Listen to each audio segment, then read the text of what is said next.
Hello Emily မေအခုမမေကိုစကားပြောမယ်နော်မမေကမမေကိုဗမာလိုပဲပြန်ပြောရမယ်နော်မမေကမေကုန်းမေးမယ်ဗမာလိုပဲပြန်ဖြေမယ်နော်မတိဘူး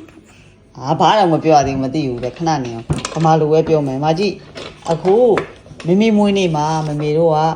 မမေကိုဘာမှမလုပ်ပေးတော့ဘူးနော်ခိုင်းဆိုမမေတို့ကလုပ်ပေးတယ်မွေးနေ့တွေဟုတ်လားအခုမမေကိုဘာမှမလုပ်ပေးဘဲနဲ့မမေပတ်စံ300ပေးမယ်ကျေးဇူးတင်ပါတယ်နေပါအောင်အပတ်စံ300ကိုမမေကအခုဗမာပြည်မှာကျန်းလူတွေဒုက္ခတွေရောက်နေတာအဲ့မမေအဲ့လှူမလားလူဟမ်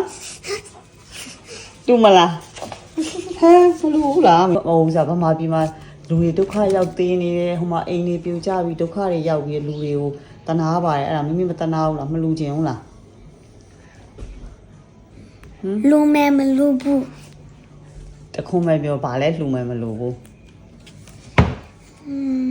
လူမဲ လှူမယ်โอเคလိမ္မာလိုက်တာတေးကြရင်တော့လှူတော့မယ်နော်အားဆိုမမေတို့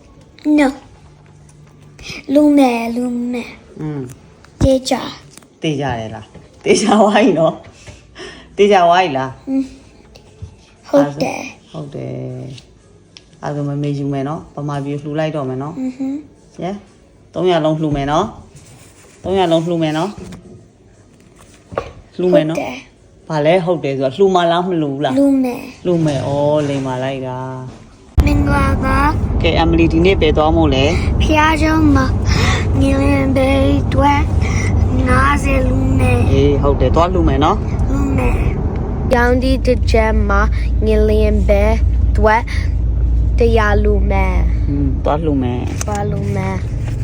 ရောက်လာပြီဒီမှာ